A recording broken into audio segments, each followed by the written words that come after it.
고린도전서 16장 13절부터 16절 한 절씩 교독 하겠습니다.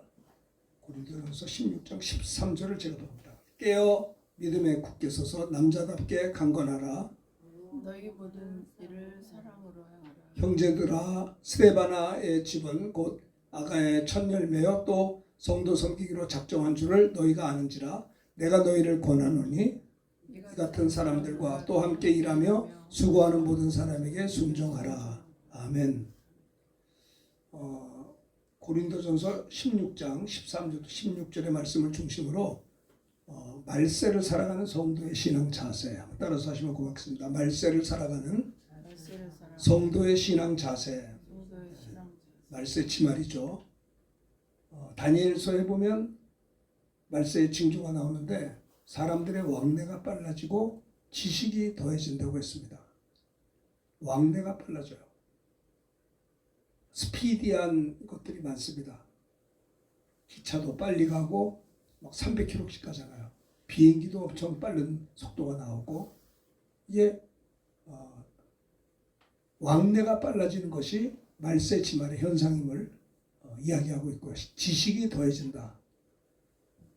정말 요즘에는 그야말로 우주물리학 같은 경우는요, 과학자들이 노벨상을 다 받아가지고 더 이상 우주 과학을 연구하지 않아도 될 정도로 지식이 아주 충만해졌어요.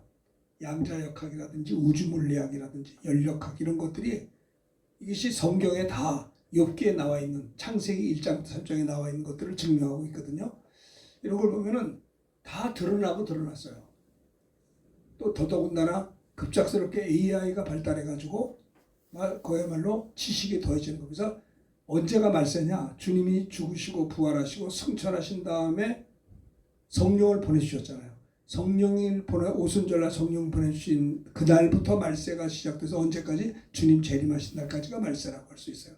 근데 지금은 뭐예요? 말세 중에 말세예요. 그거를 말세치말이라 이렇게 얘기하죠.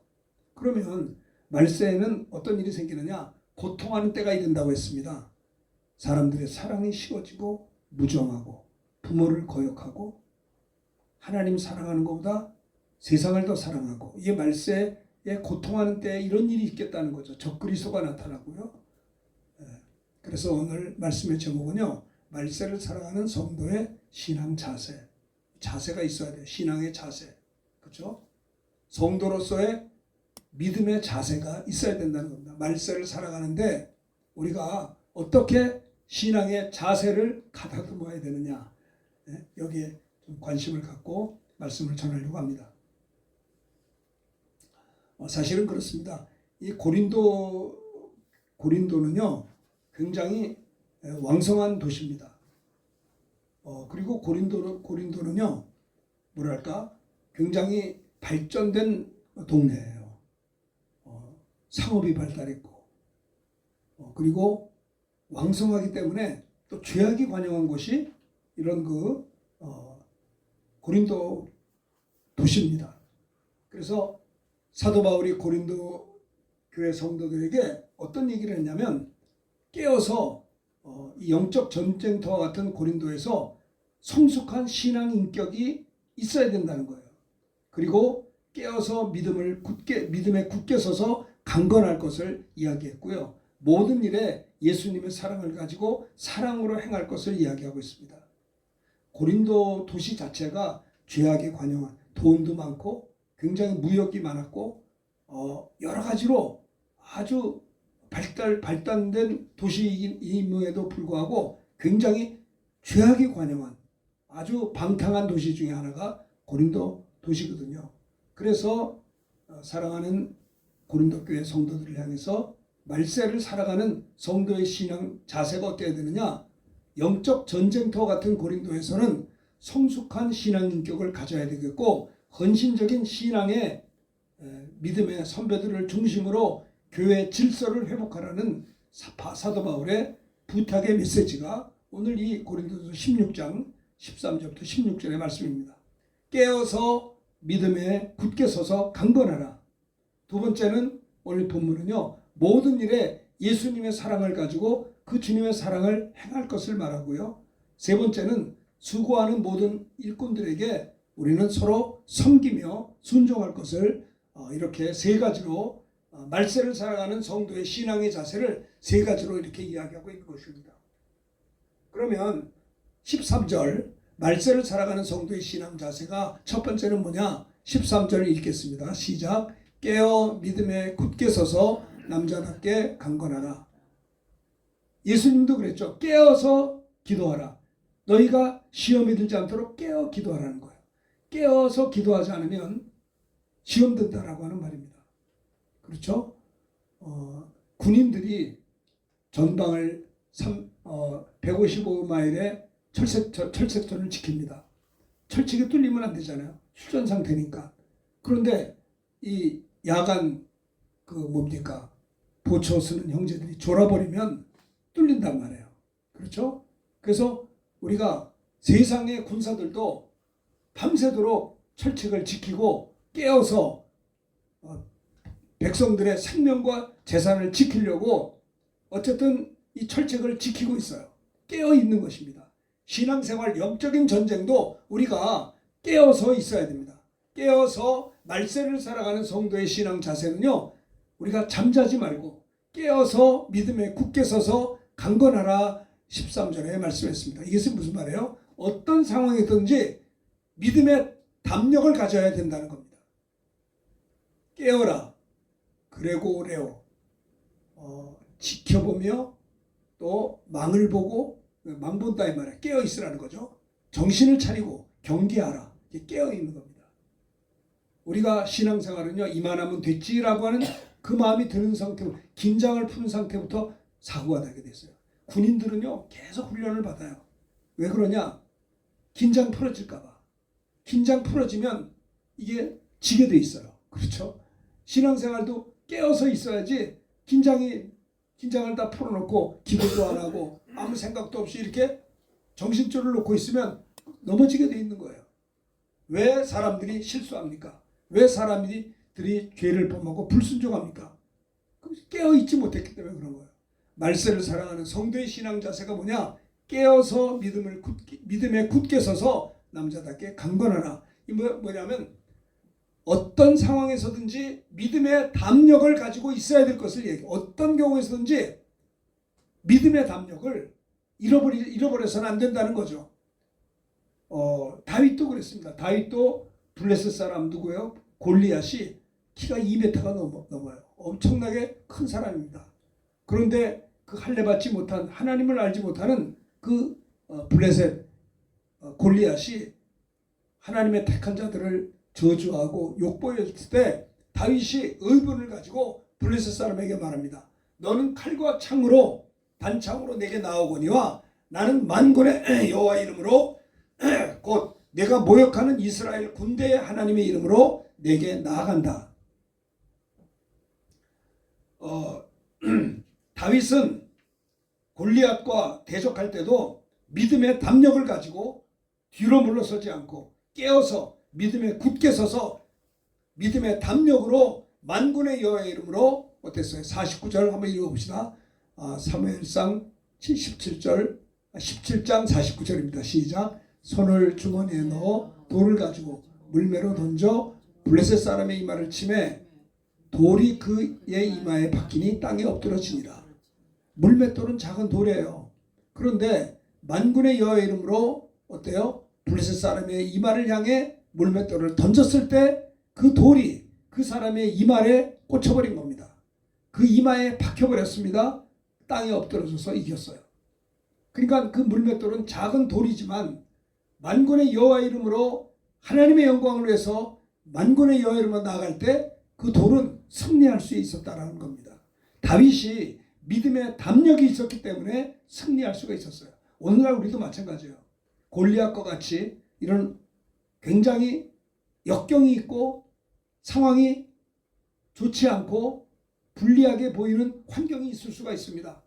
그러나 우리는 어때요? 우리 배후에 다윗의 배후에 하나님이 계신 것처럼 우리 안에 주님이 계시기 때문에 우리가 말세를 살아가는 성도의 신앙 자세는 어떤 상황에서든지 위축되지 말고 내 안에 주님이 계시기 때문에 내게 은과금이 없지만 예수의 이름이 있기 때문에 이 믿음의 담력을 가지고 이렇게 우리가 굳게 서서 강건해져야 될 것을 사도 바울은 고린도 교회 성도들에게 말세를 살아가는 성도들의 신앙 자세가 뭐냐?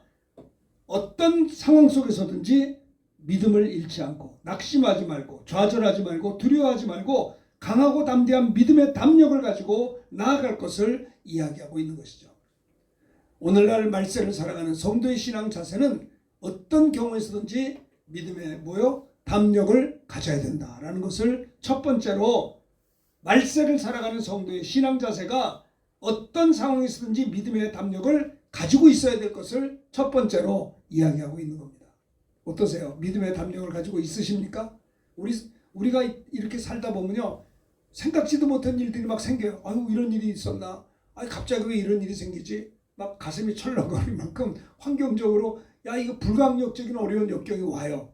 그래도 이런 어떤 상황에서든지 우리 안에 주님이 계시니까 주님을 믿는 믿음의 담력을 가지고 나아가야 된다는 거예요. 이것이 말세를 살아가는 성도의 신앙 자세 첫 번째라는 거예요.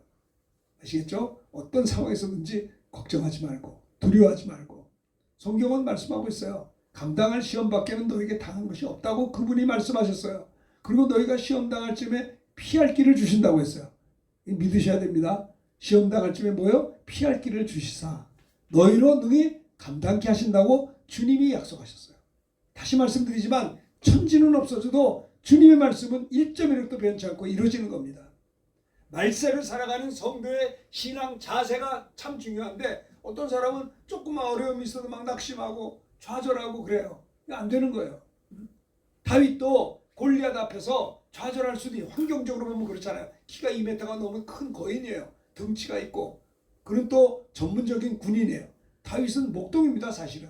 훈련받은 자가 아니라고요. 그럼에도 불구하고 하나님의 이름을, 만군의 여호와 이름을 모욕하는 것을 보고 그는 의문을 가지고, 너는 그렇게 모욕하면서 나오지만은 내가 모욕하는 이스라엘 군대의 하나님의 이름으로 내게 나아간다고 하면서 손을 주머니에 넣어 돌을 가지고 물매로 던졌을 때 블레셋 사람의 이마를 돌이 팍 쳤는데 하나님이 역사하셔서 그 돌이 그 사람의 이마에 박혀버린 거예요. 그리고 땅에 쓰러져서 죽은 겁니다. 이것이 어떤 경우에서도 다윗은 믿음의 담력을 잃지 않았다라고 하는 겁니다. 자, 다윗은 사무엘하 22장 30절 한번 읽어봅시다. 사무엘하 22장 30절 크게 읽읍시다. 시작. 내가 주를 의뢰하고 적진으로 달리며 내 하나님을 의지하고 성벽을 뛰어넘나이다. 다윗은요, 내가 주님을 의뢰합니다. 그래서 전쟁할 때도 적진으로 달리며 내 하나님을 의지하여 성벽을 막 넘어간다 이거예요. 다윗은 주를 의지함으로 적진을 향해 공격했어요. 달려갔어요. 위축되지 않았어요. 하나님을 의지하고 성벽을 뛰어넘는다 했다는 거예요. 믿음의 담력이 있었죠. 다니엘과 세 친구도 마찬가지요. 다니엘은요, 너무나 똑똑하고 유능하니까 나머지 왕의 참모들이 다니엘을 어떻게 흠을 잡으려는데 흠이 별로 없어요. 그래가지고 가만 보니까 다니엘이 기도한단 말이에요. 그래서 자기들끼리 모여가지고 조서에다가 어떻게 했냐면, 지금부터 30일 동안 우리 왕에게 뭐를 요청을 해야지, 왕 말고 다른 사람에게 요청하는 자는 사자굴에 던져 밥이 되겠다는 조서를 만들어서 왕에게 가서 그 참모들이 얘기를 했어요. 신하들이, 왕이여 이 조서에 도장을 찍어 주십시오. 오늘부터 30일까지 왕 이외에 다른 데 가서 뭘 요청하는 자는 사자의 밥이 될 겁니다. 그러니까 왕이 자기도 모르게 도장을 찍은 거예요. 그러니 다니엘은 기도하는 사람이에요. 하루 3번씩 기도하거든요. 그걸 보고 기도하지 못하게끔 그렇게 이제 함정을 팠죠. 자, 다니엘서 6장 10절 한번 읽어봅시다. 시작. 다니엘이 이 조서에 왕의 도장이 찍힌 것을 알고도 자기 집에 돌아가서는 윗방에 올라가 예루살렘으로 향한 창문을 열고 전에 하던 대로 하루 3번씩 무릎을 꿇고 기도하며 그의 하나님께 감사했더라.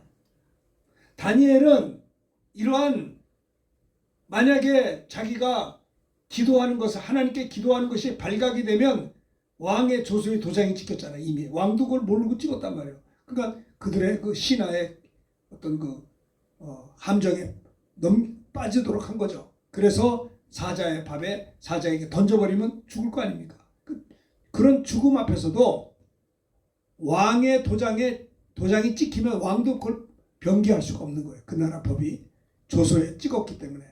그것을 다니엘이 알고도 집으로 돌아가서는 윗방에 올라가서 예루살렘을 향한 창문을 열고 예전에 했던 대로 하루 3번씩 무릎을 꿇고 창문을 여니까 다 봐요. 기도하는 거 다 볼 수 있다고요. 오픈해놓고 하루 3번씩 무릎을 꿇고 기도했을 뿐만 아니라 이러한 역경 가운데서도 뒤로 물러서지 않고 하나님께 기도할 수 있는 것을 하나님께 감사하며 기도했어요. 감사하며. 두려워하지 않은 거예요. 다니엘이야말로 어때요? 어떤 경우에서든지 믿음의 담력을 가졌다라고 하는 거죠. 그렇죠? 참 그래서 결국은 사자굴에 던졌는데 하나님께서 그 입을 막아줬어요. 그래가지고 그 다음날 누굽니까? 왕이 다니엘을 사랑했거든요. 그래서 다니엘아 살아있느냐? 내 하나님이 너를 보호하지 않았냐? 그러니까 왕이여 만수무강하옵소서 저는 하나도 다치지 않았습니다. 이러할 때 왕이 놀래가지고 내가 믿는 하나님이 진짜 하나님이구나 하면서 이 다니엘을 사자굴에 던지게끔 함정을 판 신하들을 그 사자굴에 던져버렸어요. 던져버렸더니 내려오기가 무섭게 뼈를 부서뜨렸다는 거예요. 오늘날 말세를 살아가는 성도의 신앙 자세도 우리가 예수를 믿고 신앙생활 잘하다가 고난을 겪게 될 수도 있고 사자굴에 던지는 역경이 있을 수도 있지만 어떤 상황에서든지 뒤로 물러나지 않고 신앙의 담력을 가져야 할 것이 바울이 고린도 교회 성도들에게 말세를 살아가는 성도의 신앙 자세의 첫 번째가 어떤 상황에서든지 믿음의 담력을 가져라 라고 하는 것이다 라는 말입니다.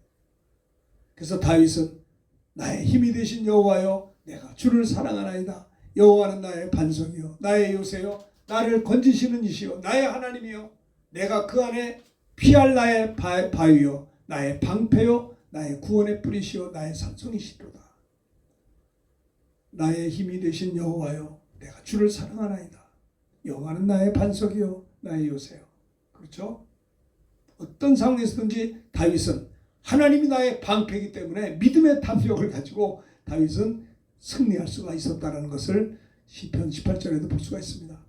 여러분 저기 그 종교개혁을 일으켰던 사람이 마르틴 루터인데요. 100년 전에 종교개혁을 이미 일으키다가 화형당한 분이 누구냐면 존 후스라고 하는 일단 종교개혁을 누굽니까? 루터가 1480년도에 태어나서 1540년대까지 살았거든요. 그런데 종교개혁을 일으켰는데 종교개혁을 일으키기 100년 전에 존 후스라는 사람이 먼저 일으켰어요. 종교개혁을. 성경적으로 잘못되고 면죄부를 팔고 막 성당에서 이건 잘못된 거다. 이렇게 막 그냥 종교개혁을 일으키다가 존 후스가 화형을 당했어요. 참 그런 일이 있었습니다. 그래서 루터가 100년 후에 나타나서 막 종교개혁을 일으켰더니 사람들이 이렇게 얘기하더래요. 존 후스 당신 선배도 종교개혁 일으키다가 붙잡혀서 화형당했는데 너도 죽을 거다. 그러니까 루터에게 너는 종교개혁 일으키지 말라. 그런데도 사람들이 불안해가지고 루터가 죽을까봐 이렇게 권면했는데도 100년 전에 그런 일이 있었거든요. 그러니까는 루터가 하는 말이 나는 그래도 진리를 말할 거다. 루터에게는 종교개혁을 일으켜서 신부에서 파문을 당했죠. 그리고 비난을 받았고 생명의 위협도 있었어요. 그래도 끝까지 루터는요 영적으로 깨어서 교회 본질을 회복을 이뤘던 것입니다. 루터는 신성 로마 제국의 황제 카르로 5세로부터 의회로 소환을 받았어요. 그리고 종교개혁 주장을 철회할 것을 질문했습니다. 내가 지금이라도 철회하면 모든 걸 회복시켜 줄 수 있다. 그런데 루터는 말입니다. 그런 그 의회로 소환을 받고 거기서 공식석상에서 내 양심은 하나님의 말씀에 사로잡혀 있습니다. 나는 아무것도 처리할 수 없으며 철회하지도 않을 것입니다. 그러면서 기도했어요. 내가 여기 서 있습니다. 나는 달리 어찌할 수 없습니다. 하면서 하나님이여 나를 도우소서. 루터가 100년 전에 존 후스가 종교개혁을 일으켰을 때 화형당했던 똑같은 전철을 밟지 않고 하나님의 은혜로 그는 승리하고 종교개혁을 일으켜서 오늘날 개신교를 이룬 거예요. 자, 우리 신앙의 선배들은 어떤 상황에서든지 뭐예요? 믿음의 담력을 가졌다라는 거예요. 아시겠습니까? 할렐루야. 여러분 어려운 일이 있어요. 권사님도 어려운 일이 있잖아요. 살다 보면 내가 잘못한 것도 없는데 느닷없이 어떤 일이 생겨. 어려움이 있어요. 그래도 믿음의 담력을 붙잡자 이 말이에요. 감당치 못할 시험은 허락지 아니하신다. 시험 당할 쯤에 피할 길을 주시고 그분이 약속하신 그 약속이 이루어지는 거 아닙니까? 예? 깨어서 믿음에 굳게 서서 강건해야 합니다. 어떤 상황에서든지 믿음의 담력을 붙잡아야 돼요. 지난 한 주간 마닐라의 그 신학교에서 집회를 하고 한 주간 돌아왔는데 참 어려운 일이 왜 없겠어요. 집 나가면 고생인데 그런 또 열악한 동남아의 환경이 호락호락하진 않다고요. 어떤 상황이 변수가 있을 수도 있죠. 그래도 믿음의 담력을 가지고 나아갈 때 하나님께서 지켜주시더라고요. 참 믿음으로 승리하는 겁니다. 하나님을 믿는 게 중요한 거예요. 사람을 바라보지 않고. 어떤 환경이 어려워도 믿음 있는 사람은 그걸 뚫고 나갈 수가 있는 거다 이 말이에요. 그래서 오히려 훨씬 더 건강했어요. 훨씬 더 건강하게 잘 지내고 왔어요. 또 7번 제가 설교할 기회를 얻어서 집회 7번을 하고 왔는데 6번인데 한 번 더 늘어가지고 그런데도 참 보람이 있었어요. 예수 그리스도의 복음을 증거하고 말씀을 전하는 것이 그렇게 기뻤어요. 열악한 환경이 없는 건 아니었는데 그때마다 믿음으로 나갈 때 하나님께서 이기게 하신다는 거예요. 신기한 방법으로 하나님께서 승리케 하신다는 것을 말씀드릴 수가 있습니다. 여러분 고린도전서 16장의 이 말씀은 사도 바울이 고린도 교회 성도들, 고린도 교회가 복잡하거든요. 그 고린도 도시가 방탕하고 아주 방탕한 도시의 대명사가 고린도 교회예요. 돈도 많고 상업도 많고 굉장히 발전된 도시입니다. 그래서 죄악이 많아요. 그러니까 고린도 교회 성도들을 향해서 이제 주님의 재림이 가까우니 때 말세를 살아가는 성도의 신앙 자세가 뭐냐? 깨어라 깨어. 정신줄 놓지 말고 멍하게 있지 말고 시험에 들지 않도록 깨어서 기도할 뿐만 아니라 믿음에 굳게 서서 믿음의 담력을 가지고 어떤 상황에서든지 나아가야 될 것을 권면하고 있는 거예요. 그래서 깨어 믿음에 서서 남자답게 강건하라 이렇게 이야기한 것이죠. 자, 두 번째 봅시다. 누굽니까? 또 담대한 사람 한 사람 더 있어요. 성령 충만한 베드로와 요한이 자 사도행전 4장 18절을 봅시다.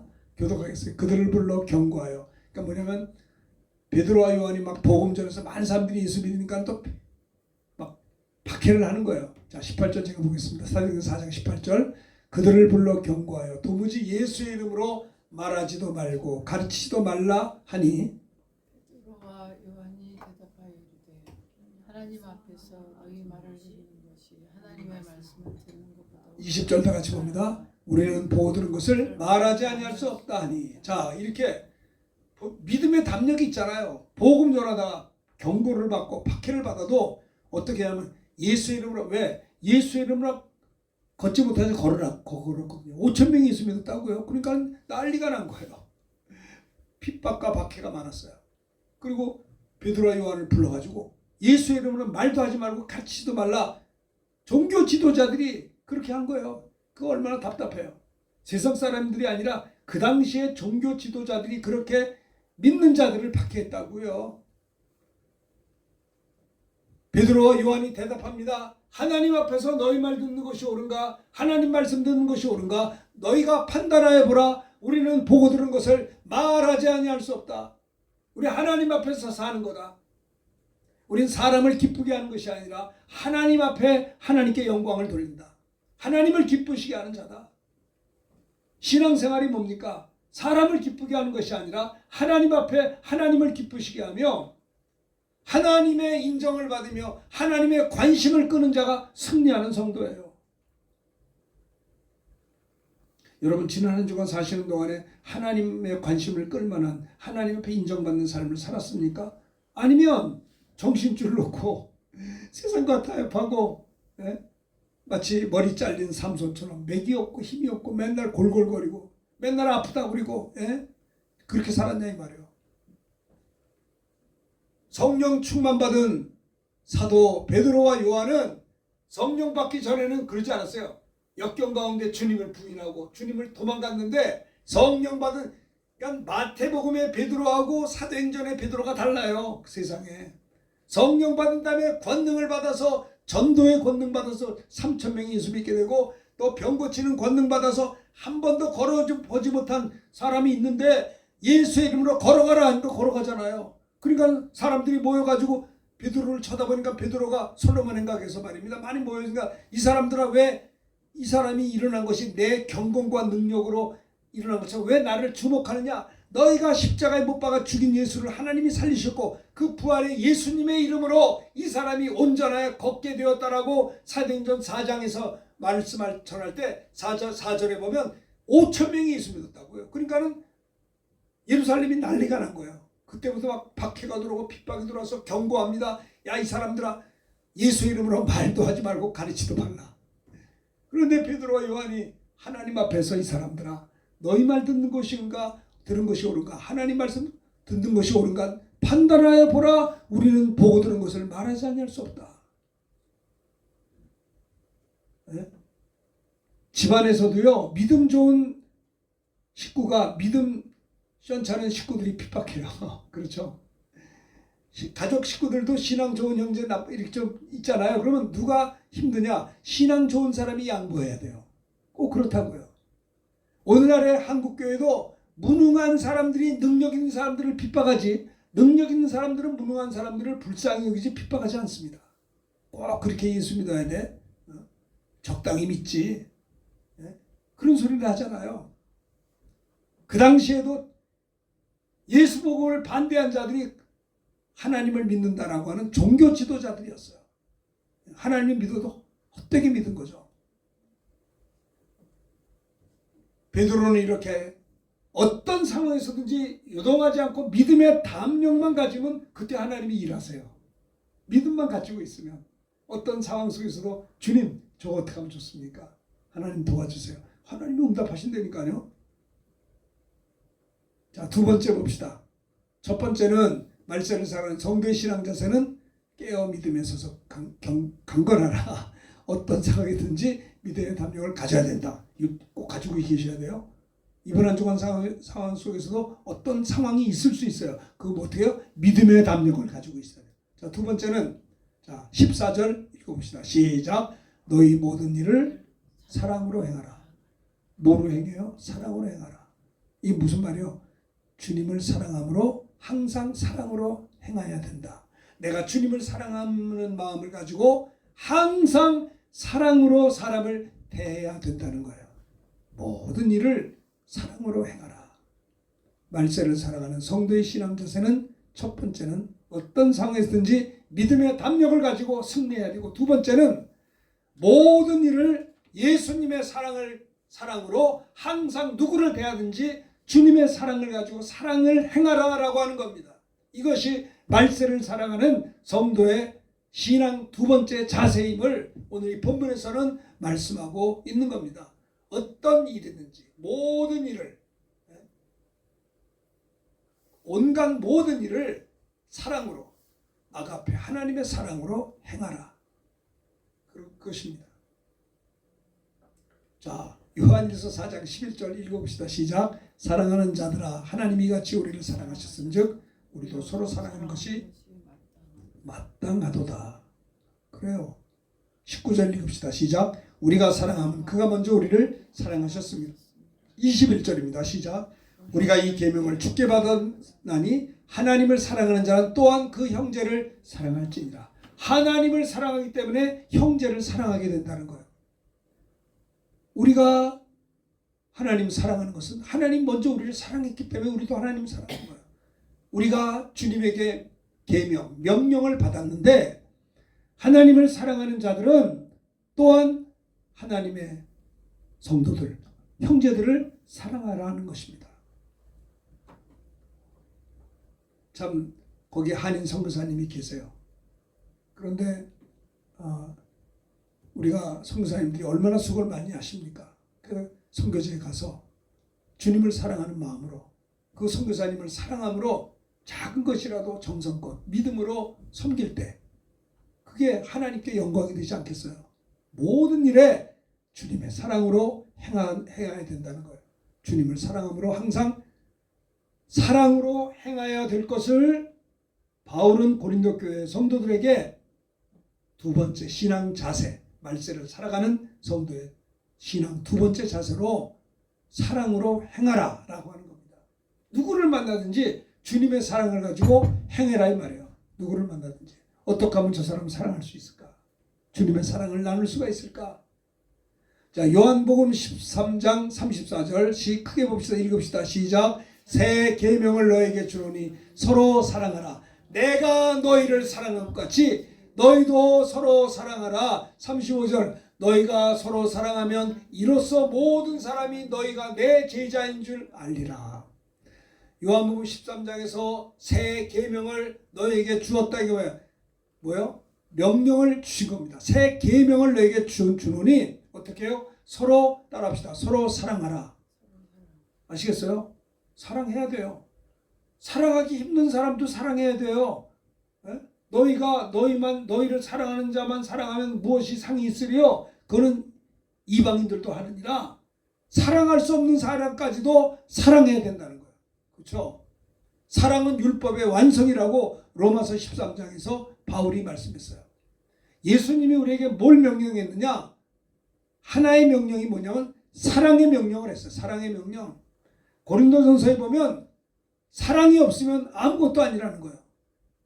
주님을 사랑함으로 항상 사랑으로 행해야 된다는 것을 이야기합니다. 우리 권사님도 그렇고 집사님들도 그렇고 누구든지 사람들을 많이 만나잖아요. 응? 만날 때 어떻게 해요? 주님의 사랑으로 항상 그를 사랑으로 행하라라고 하는 겁니다. 이것이 말세를 살아가는 성도의 신앙 자세다라는 거예요.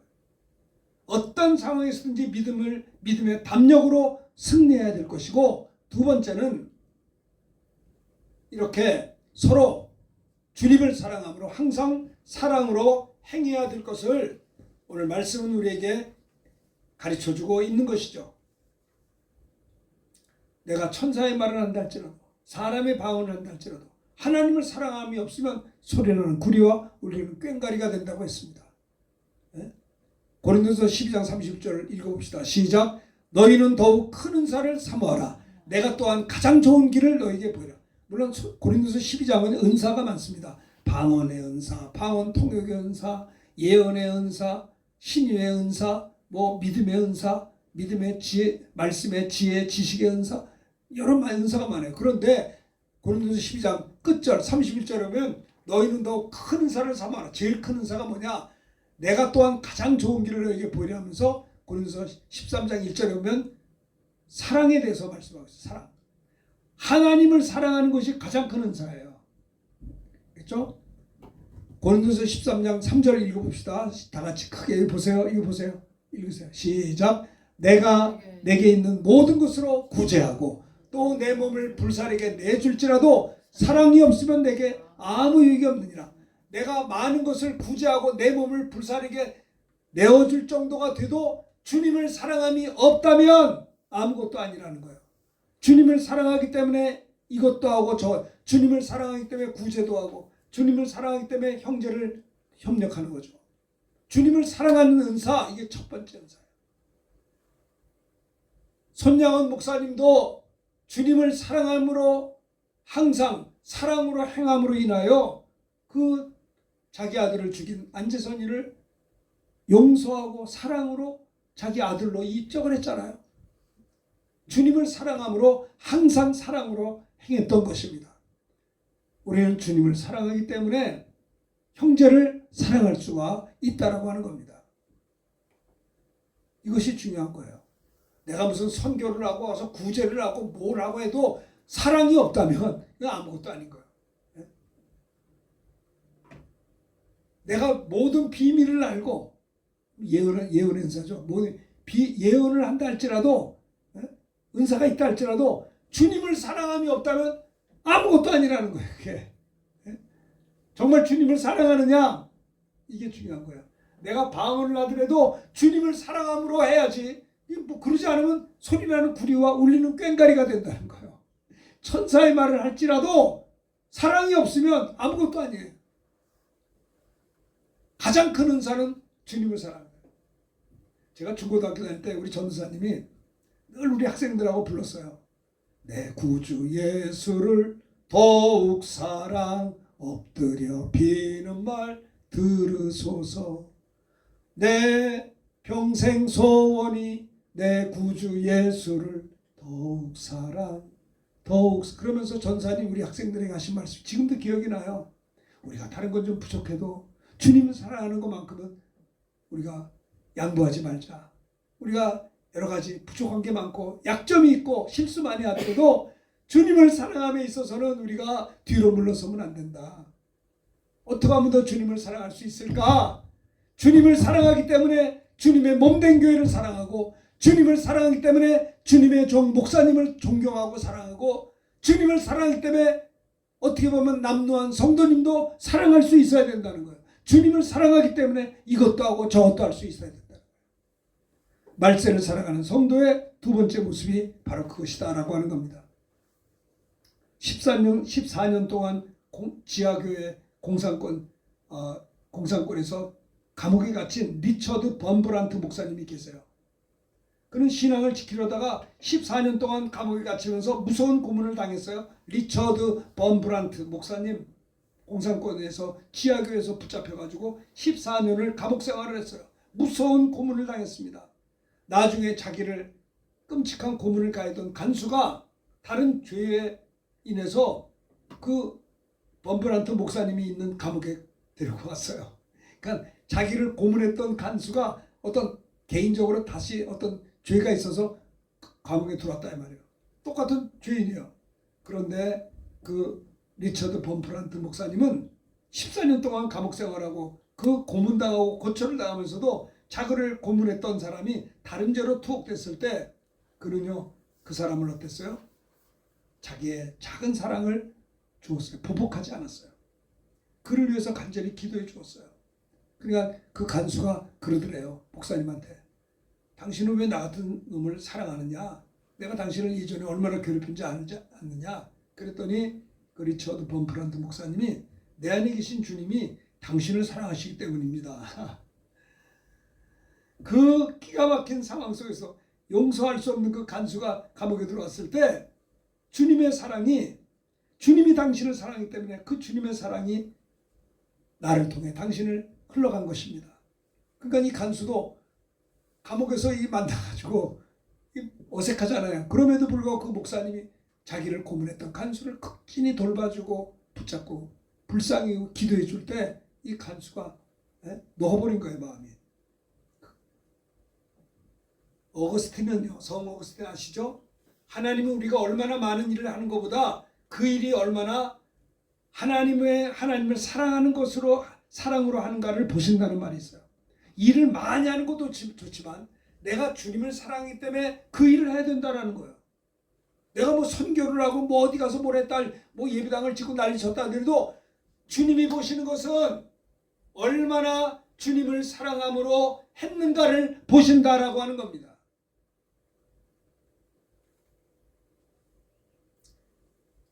무디 선생님은 사랑이 없는 믿음은 우리를 지옥으로 인도하고 사랑이 없는 지식은 우리를 교만하게 하고 사랑은 모든 것을 온전하게 묶어준다라는 거예요. 어떤 때는 마음에 안 드는 사람도 있어요. 그래도 주님의 사랑을 가지고는 그를 덮어줄 수가 있는 거예요. 주님의 사랑을 가지고는요, 내가 마음에 안 들어서 말하기도 싫고 말 섞기도 싫은 사람이 있을 수 있으나 주님의 사랑, 그 사람도 주님이 사랑하니까 사랑하시는 자니까 주님의 사랑으로 나아갈 때 우리는 주님의 사랑을 그를 통해 흘려보낼 수가 있는 거예요. 주님이 원하는 건 그걸 이야기하는 것입니다. 말세를 살아가는 성도의 신앙 자세가 두 번째는 주님을 사랑함으로 항상 사랑으로 행하라라고 하는 겁니다. 많이 친구들도 만나고 생전 처음 본 사람 만나잖아요. 그럴 때 내가 주님을 사랑함으로 항상 그를 사랑으로 행할 수 있어야 된다는 것을, 이게 말세를 살아가는 뭐요? 성도의 신앙 자세임을 누구요? 저기 사도 바울이 고린도 교회 성도들에게 너희 모든 일을 어떻게 해요? 사랑으로 행하라. 누구를 만나도 그냥 만나는 게 아니라 사랑으로, 주님의 사랑을 가지고 행하라라고 하는 겁니다. 사람은 영물이에요. 영물이기 때문에 사람은 다 느껴요. 내가 저 사람을 사랑하는 걸 그가 느껴요. 영물이기 때문에. 내가 막 소리를 지르고 날려쳐도 사실은 사랑이 있는 걸 그는 안다고요. 인간은 영적 존재이기 때문에.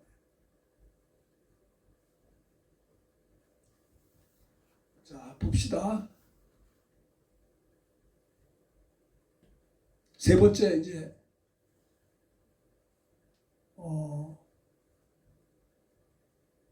세 번째 봅시다. 수고하는 16절입니다. 16절 한번 읽어봅시다. 시작. 이 같은 사람들과 또 함께 일하며 수고하는 모든 사람에게 순종하라. 자, 보면 이 본문에 보면 이런 말씀이 있어요. 15절에 보면 형제들아, 스데바나의 집은 곧 아가야의 그러니까 아가야를 통해서 스데바나의 가정에 예수 믿게 되었어요. 그래서 사도 바울은 그걸 얘기해요. 형제들아, 스데바나의 집은 곧 아가야의 첫 열매라. 아가야가 전도해서 스데바나가 예수 믿게 됐다는 거예요. 첫 열매라는 거예요. 그리고 또 성도 섬기기로 작정한 줄을 너희가 아는지라. 내가 너희를 권한다. 이 같은 사람들과 함께 일하며 수고하는 모든 사람에게 순종하라. 이게 무슨 말이에요? 수고하는 모든 사람에게 순종하는 말은, 따라합시다. 교회 일꾼들끼리 서로 섬김의 자세를 가져야 한다. 네, 그걸 얘기하고 있는 거예요. 여기 보면 교인들이랑 누가 전도해서 예수 믿는 같은 성도가 되잖아요. 형제들아, 스데바나의 집은 아가야의 첫 열매라. 아가야 때문에 이 스데바나가 예수 믿게, 그 가정이 예수 믿게 됐다는 겁니다. 또 성도 섬기기로 작정한 줄을 너희가 아는지라. 내가 너에게 권한다. 이 같은 사람들과 함께 일하며 수고하는 모든 사람에게 순종하라는 말이 무슨 말인고 하니, 교회 일꾼들끼리, 성도들끼리 서로 섬김의 자세를 가져야 된다. 네가 높으냐 내가 높으냐가 아니라 섬기라는 거예요. 섬기라. 사람들은요, 시기 질투가 많아가지고 누가 잘 되는 게 배가 아픈 거예요. 그게 인간의 모습 아니에요. 그거 말고 모든 사람에게 순종하라. 수고하는 모든 교회 일꾼들에게 순종하라. 섬기라라고 하는 거예요. 함께 일하며 수고하는 모든 사람에게 순종할 것을 말하고 있어요. 교회 일꾼들끼리 어떻게 해요? 서로 섬김의 자세를 가져야 된다. 어떻게 하면 섬길 수 있을까? 예수님도 말씀했어요. 인자가 온 것은 섬김을 받으려 함이 아니요 도리어 섬기려 하고 나의 목숨을 많은 사람들을 위해 대속물을 주려 왔어요. 예수님은 만왕의 왕이시기 때문에, 하나님이시기 때문에 마땅히 섬김을 받으시기에 합당하신 하나님이심에도 불구하고 마태복음 20장 28절에 보면 인자가 온 것은 섬김 받으려 하는 것이 아니요 도리어 섬기는, 오른쪽 자기 목숨을 많은 사람들의 대성물을 주기까지, 십자가에 피 흘리기까지 우리를 어떻게 해요? 섬긴다는 거예요. 아시겠어요? 요한복음 13장에 보면 예수님이 내가 주와 또는 선생이 되어 너희 발을 씻겼지 않느냐? 너희가 나를 선생이라 주라 하니 너희 말이 옳도다. 내가 과연 그러하다. 내가 너희의 선생과 주가 되어 너희의 발을 씻겼으니 너희도 서로 이와 같이 하는 것이 옳다라고 하는 겁니다. 주님이 이 제자들이 말입니다. 서로 네가 높으냐 내가 높으냐 싸워요. 그래서 어린아이를 놓고 이 어린아이 같지 않으면 천국에서 높은 자가 아니다. 큰 자가 아니다. 낮아진 자가 큰 자다. 암만 얘기해도 소용없어. 네가 이 성령 받기 전에 제자들은요 서로 다툼이 많았어요. 그래서 예수님께서 내가 온 것은 섬김 받으려 하는 것이 아니라 섬기려 하고 내 목 많은 사람 대속. 너희도 또 주님이 하신 말씀이 제자들의 발을 다 씻겨줘요. 십자가 지기 전에 한 사람 발을 다 씻겨주고 난 다음에 그들이 막 어려워하죠. 아이고 제가 어떻게 제 발을 씻기십니까? 이렇게 해야 너와 나와 상관이 있는 일 하시면서 주님이 하신 말씀이 뭐냐면 너희가 나를 주라 하니 나를 선생이라니 너희 말이 옳도다. 너희들이 말한 것처럼 나는 너희의 선생과 주가 되어 너희의 발을 씻겼으니 너희들도 서로 이와 같이 하는 것이 옳으니라고 하는 거예요. 주님이 원하는 건요, 성도들이 서로 섬기는 거예요. 섬김. 사도 바울도 갈라디아 5장에 보면 사랑으로 서로 종노릇하라. 그걸 서번트십이라고 그래요. 서번트십. 나는 당신의 종입니다. 서번트, 하인이란 소리죠. 사랑으로 서로 종노릇할 것을 갈라디아서 5장 13절에 사도 바울이 말했고요. 베드로전서 5장 5절에 보면 베드로가 서로 겸손으로 허리를 동이라. 서로 겸손하라는 거예요. 그러니까 말세를 살아가는 성도의 신앙 자세 첫 번째는 뭐예요? 예? 어떤 상황에서든지 믿음에 굳게 서서 믿음의 담력으로 승리해야 될 것이고, 두 번째는 모든 일에 사랑으로 행하는 거죠. 주님을 사랑함으로 항상 사랑으로 행한다는 거 중요해요. 사랑으로 행하면 못할 게 없어요. 어느 누구를 만나든지 주님을 사랑함으로 항상 사랑으로 행할 때 승리할 수가 있는 거예요. 세 번째는 뭐라고요? 수고하는 모든 사람에게 순종하라. 이게 무슨 말이요? 교회 일꾼들끼리 서로 섬김의 자세를 잃지 말고 섬김의 자세를 가져라 라고 하는 말이다 라고 하는 겁니다.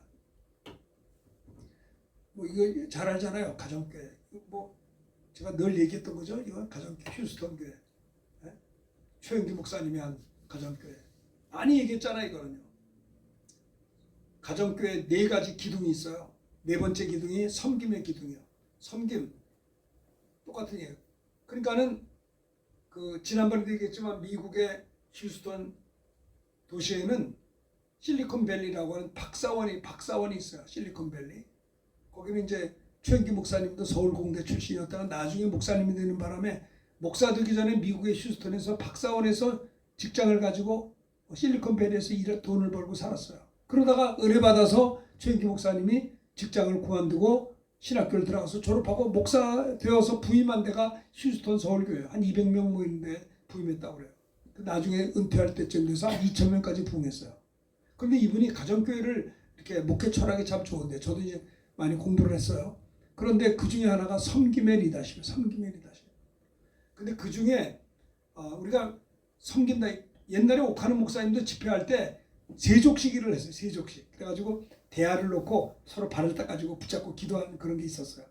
아니 예수님도 물론 세족식은 성경에 없지만 예수님도 냄새나는 제자들의 발을 씻겼는데 우리들이 왜 못 시킬 게 있겠냐 하면서 근데 대학생들이 청년들이 막 발잡고 기도하는데 막 엉엉 울더라고요. 교만했던 거 회개하고 이 발이 복음 전하는 발 죄 짓는데 뛰어가는 발 되지 않게 기도하면서 세족식 했어요. 그때는 세족식이 막 그 교회마다 수련회가 많이 했다고요.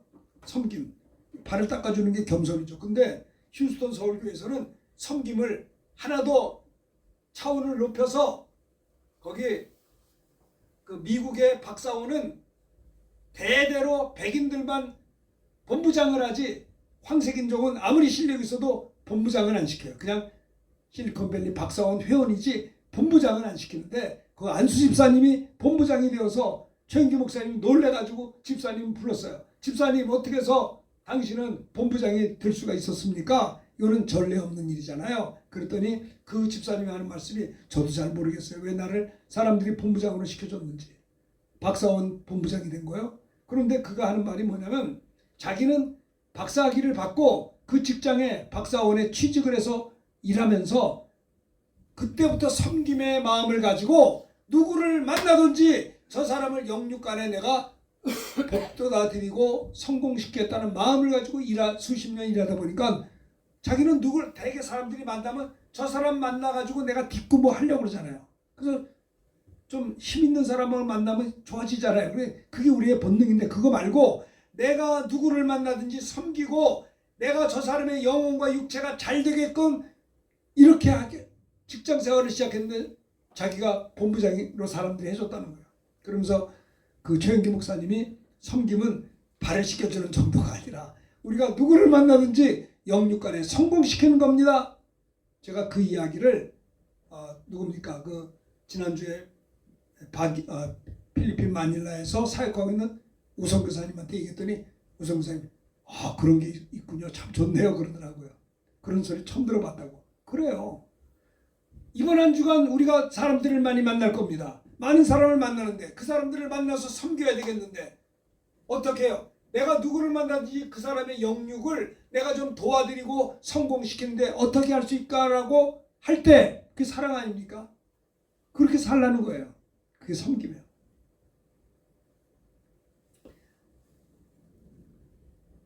그래서 그 본부장이 하는 말이 자기가 취직할 때부터 지금까지 누구를 만나든지 섬기되 영육간에 그를 도우며 성공시키자 하다 보니 자기가 이렇게 됐다라는 것을 간증해서 그 목사님이 섬기면 우리 그렇게 해야 된다라는 것을 가정교회 그 목회 내기둥 중에 그런 정의를 내렸던 것을 제가 많이 얘기했잖아요.